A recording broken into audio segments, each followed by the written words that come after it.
राजू परदेसी भक्ति चैनल, सब लोग खोलिएगा और उस चैनल को सब्सक्राइब कीजिएगा। सब्सक्राइब कीजिए, लाइक कीजिए, शेयर कीजिए, कमेंट्स कीजिए। और सदगुरु कबीर साहब की देन समाज में बहुत बड़ी रही। आज सदगुरु कबीर साहब का ही सिद्धांत ज्ञान के कारण आज समाज में सारे चारों वर्ण एक जगह बैठ सकते हैं। जब कबीर साहब का जन्म हुआ था, ब्राह्मण के पास में कोई शूद्र नहीं बैठ सकता था, छत्री नहीं बैठ सकता था, वैश्य को तो देखना भी पसंद नहीं करते। ब्राह्मण लोग कहते थे कि अगर तेली का मुंह देख लिया जाए तो दिन खराब जाता है, और बिना तेल का काम नहीं चलता। सुबह उठेंगे तो सिर से लेके पैर तक तेल पोतेंगे, बिना तेल का कोई खाना नहीं बनेगा।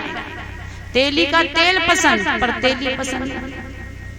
शूद्र से जिसको चमार कहते थे, रविदास कहते थे, रेदास कहते थे, उन लोगों से बड़ी घृणा करते थे पहले ब्राह्मण, बहुत ज्यादा। अगर छाई भी पड़ गई तो तुरंत गंगा में जाके स्नान करते थे, पर छाई पड़ गई तो, पर उनकी बनाई हुई चप्पल के बिना चलते भी नहीं थे। कबीर साहब ने कहा ब्राह्मणों से कि एक ही हाड़, ये मांस, ये रक्त, ये चाम सब मनुष्य में एक समान है। सब में वही भूख प्यास है, सब में वही चेतन राम, आत्म राम, रमैया राम है। जो 5 तत्व ब्राह्मण में है, वो 5 तत्व शूद्र में भी है, क्षत्रिय में भी है, वैश्य में भी है। ये किसने बनाया है? आदमी ने बनाया है। भगवान ने 4 वर्ण नहीं बनाया। जब भगवान कहते हैं जन्म देता है बच्चे का, माँ जन्म देती है, तो ब्राह्मण का बच्चा और शूद्र का बच्चा एक समान पैदा होता है, अलग अलग नहीं होता। अगर 2 बच्चे को नर्स हॉस्पिटल में बच्चा जब जन्म लेता है, अगर शूद्र का बच्चा ब्राह्मण का बच्चा लेके आए आपके पास में, पहचानिए दोनों में से कौन ब्राह्मण है कौन शूद्र, तो दुनिया का कोई आदमी नहीं पहचान पाएगा। दुनिया का कोई आदमी नहीं पहचान पाएगा, वैज्ञानिक भी नहीं पहचान पाएगा कि कौन शूद्र है और कौन ब्राह्मण है। पर थोड़ा बड़ा होता तो आदमी जाति में, मत में, संप्रदाय में, विभिन्न नाना रूपों में बदल जाता है। हम ब्राह्मण हैं, हम क्षत्रिय हैं, हम वैश्य हैं, हम शूद्र हैं, हम इस मत के हैं, हम उस मत के हैं, इस संप्रदाय के हैं, हम इसको मानते हैं, इसको मानते हैं, कितने बट जाते हैं इससे।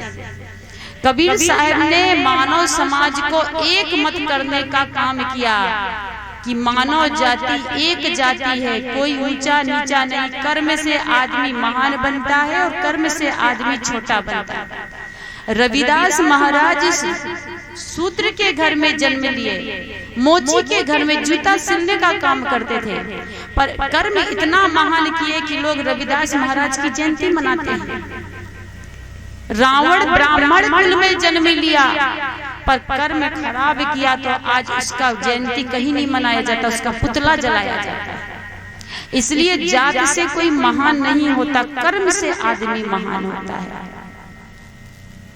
संत कहते हैं जात पात पूछे नहीं कोई, हरि के भजे सो हरि का हो। सबरी की जात क्या थी, पर भगवान श्री राम झूठे सबरी के बेर खाते। इसलिए कबीर साहब का सिद्धांत कि मानव जाति एक है, किस लिए लड़ते हो। दूसरा सिद्धांत कबीर साहब का था कि सबसे बड़े इष्ट देव चैतन्य देव है। जड़ का उन्होंने खंडन किया। जड़ और चेतन पृथ्वी में, संसार में 2 वस्तु है। जड़ कहते हैं 5 तत्व को, क्षितिजल पावक गगन समीरा, पंच तत्व रचित यह अधम शरीरा। और चेतन कहते हैं आत्मा को। कबीर साहब का इष्ट, कबीर साहब का भगवान, कबीर साहब का देवता कौन था? जड़ नहीं था, चेतन था। और कभी मुर्दा को नहीं पूजते थे, जिंदा को पूजना पसंद करते थे। आज समाज में देखा जाता है कि जब तक माता पिता जिंदा हैं तो कोई नहीं पूजा करेगा, कोई नहीं, चाहे वो राम भक्त हो, चाहे वो कृष्ण भगत हो, चाहे वो शंकर भगवान का भक्त हो, पर कोई बेटा माँ बाप का सुबह उठ के प्रणाम नहीं करेगा। और वही बाप अगर मर जाए, वही माँ मर जाए तो फोटो लाके सुबह शाम अगरबत्ती लगा के फोटो को प्रणाम करेगा। जिंदा की निंदा होती है और मुर्दा की पूजा होती है हमारे देश में। इसी को भक्ति कहते हैं, इसी को धर्म कहते हैं। किसको पूजना? मुर्दा को। अगर जिंदा सांप निकल जाए कहीं तो सब आदमी लाठी लेके दौड़ जाएगा कि मारो मारो मारो। और भगवान शंकर के गले में वही सांप लिपटा हुआ फोटो में, तो आदमी कहता है ये नाग देवता है, इसको भी प्रणाम करो, उसकी भी प्रणाम कर लेंगे। नाग पंचमी के दिन उसको दूध पिलाएंगे कि नाग देवता होता है, भगवान होता है। और घर में कहीं नाग देवता असली निकल जाए तो मारे बिना चैन नहीं पड़ेगा। हमारे देश में तो चूहा की तक पूजा होती ना जी, चूहा पूजा कि नहीं होती? अच्छा, चूहा कौन चीज का वाहन है बताइए तो? किस देवता का वाहन है? चूहा किस देवता का वाहन है? गणेश भगवान का। जब गणेश जी की स्थापना होती है तो गणेश की मूर्ति के साथ में चूहा भी लाया जाता है। हमारी माता बहनें क्या करती है, गणेश भगवान को तो गोड़ लगेगी पर चूहा को भी गोड़ लगती ना। कौन से चूहा को? वो मिट्टी के चूहा को। और घर में कहीं असली चूहा निकल जाए तो गोड़ लगिएगा? अब तो दवाई ढूंढे, डेटॉल कौन कौन आती, क्रीम ट्यूब या फिर पिंजरा लाइए तो मारिए, कपड़ा काटता है, ये काटता है, बड़ी परेशान चूहा से। एक बार एक आदमी गेहूं की फसल बोया था और गेहूं की फसल में जो खेत होता, खेत में बड़े बड़े बिल बन गए। इतना चूहा लग गया कि फसल की बाली काट काट के चूहा बिल में भरने लगे। किसान बड़ा परेशान, तो उसने दवाई ऐसी लाया, टमाटर काट के, केला काट के दवाई में डाल के सब चूहा को मार डाला।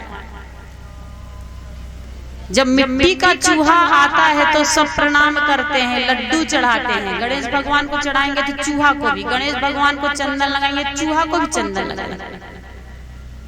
इतनी बुद्धिमान है हमारे देश की महिलाएं कि समझती नहीं कि हम किसको प्रणाम करें।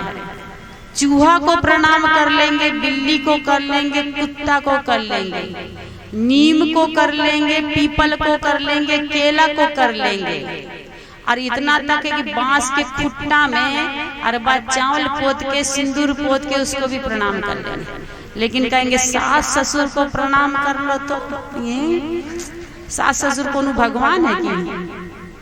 सास ससुर को कोई महिला प्रणाम नहीं करती। सब में भगवान नजर आता है। नीम में, पीपल में, केला में, चूहा में, बिल्ली में, कुत्ता में, सांप में, बिच्छू में। पर कहा जाए कि माता पिता में भगवान होता है, सास ससुर भगवान होते हैं, तो कोई आदमी इस सत्यता को पहचानना, जानना और स्वीकारना पसंद नहीं करता।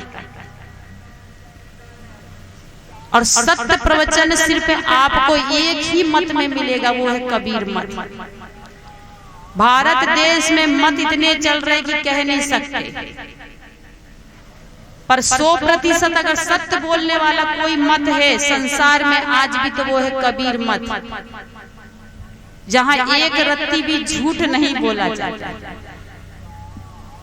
कबीर साहब कहते कि चेतन की पूजा करो, बाजार से 10 टका का, 20 टका का, 30 टका का भगवान लाइएगा, वो आपके धन की रक्षा, आपके घर की रक्षा, आपके जीवन की रक्षा कभी नहीं करेगा।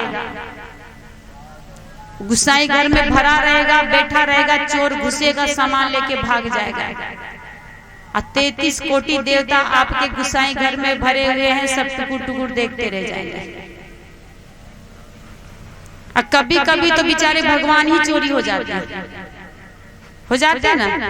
कभी कभी बड़े बड़े मंदिरों में जहां पर सोना चांदी की मूर्ति बनती है, वहां पर भगवान ही गायब कर दिया जाता है, चोरी हो जाता है। जो अपनी स्वयं की रक्षा नहीं कर सकता, क्या वो हमारी रक्षा कर सकता है? आपके घर में कोई चोर घुस जाए और आप कहो हे भगवान भोले बाबा त्रिशूल लेके आइए, तो गुसाई घर को चिल्लाइएगा कि पड़ोसी को चिल्लाइएगा? बोलिए, किसको आवाज दीजिएगा? पड़ोसी को आवाज दीजिएगा ना, भैया दौड़िए दौड़िए हमारे घर में चोर घुस गया। सारे जीवन जिस पड़ोसी से आप गाल फुला के रहे, 36 का आंकड़ा रहे, कभी बात नहीं किया, दुश्मन बना के रखे, अगर मुसीबत पड़ेगी तो वही आदमी काम आएगा। और जिस भगवान को गुसाई घर में रख के सुबह शाम स्नान करे, चंदन लगाए, लड्डू पेड़ा रसगुल्ला चढ़ाए, और कहीं बीमार पड़ गए तो कौन भगवान काम आता है? गुसाई घर का एक भगवान आपकी बीमारी में काम नहीं आने वाला है। आपके दुख और सुख में ये मानव देवता, मानव भगवान ही काम आएंगे, चाहे वो सास रूप में हो, चाहे ससुर रूप में, चाहे पति रूप में, चाहे देवरानी जिठानी के रूप में, चाहे माँ बाप के रूप में, चाहे पड़ोसी के रूप में। इसके अलावा दुनिया में कोई नहीं जो आपका सहयोग कर दे। पर आदमी इस सत्यता को स्वीकार नहीं करता, नहीं कहते वो भगवान ऊपर वाला ही रक्षा करता है। ऊपर वाला रक्षा करता तो हॉस्पिटल की कोई जरूरत नहीं पड़ती।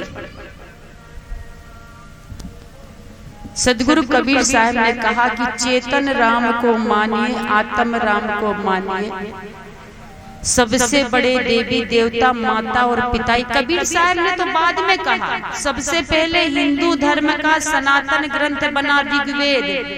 ऋग्वेद, यजुर्वेद, सामवेद, अथर्ववेद, 4 वेदों की रचना हुई। और 4 वेद में सबसे पहले है ऋग्वेद की रचना। और ऋग्वेद का सबसे प्रथम अध्याय का प्रथम श्लोक है मातृदेव भव, पितृदेव भव, आचार्य देव भव। सबसे बड़े देवी माँ है, पिता से भी पहले माँ का स्थान रखा। सोचिए, हम लोग कहते हैं कबीर साहब ही देवी देवता को नहीं मानते, खंडन करते हैं, नास्तिक होते हैं, कबीर पंथी बहुत लोग बोलते हैं। कबीर साहब क्या मानते हैं? कबीर पंथी क्या मानते हैं? कबीर पंथी जो मानते हैं वो सबसे श्रेष्ठ देवता को मानते हैं। आप लोग मानते हैं जो 10%, 20%, 50%, ज्यादा से ज्यादा 100% का। कबीर साहब जो देवता को मानते थे उसकी कोई कीमत नहीं, अनमोल, जिसकी कोई कीमत नहीं। कोई माँ बाप को खरीद सकता है? कीमत कितने में मिलते माँ बाप बताइए तो? कहीं बाजार है, कहीं दुकान है, कहीं फैक्ट्री है जहां माँ बाप बनते हो? पर भगवान की फैक्ट्री है, भगवान की कीमत है। चले जाइए दुकान, ढेर सारा ले आइए 1500 का। पर माँ बाप इस दुनिया से चले गए तो कोई फैक्ट्री नहीं, कोई बाजार नहीं, कोई दुकान नहीं कि आप 1 लाख 2 लाख 10 लाख रुपया लेके घूम के आ जाइए पूरी दुनिया, दोबारा मिलने वाले नहीं। इसी बात को कबीर साहब ने कहा कि सबसे बड़े चेतन देव माता पिता और गुरु है। इसी बात को ऋषि मुनियों ने वेदों में कहा कि मातृदेव भव, पितृदेव भव, आचार्य देव भव। माता पिता और संत आचार्य सबसे बड़े देवता है। माता पिता जन्म के दाता है और धर्म के दाता, कर्म के दाता अगर है तो संत है। इसलिए संत की पूजा करना चाहिए, संत की सेवा करना चाहिए, संत की उपासना करना चाहिए, संत की भक्ति करना चाहिए।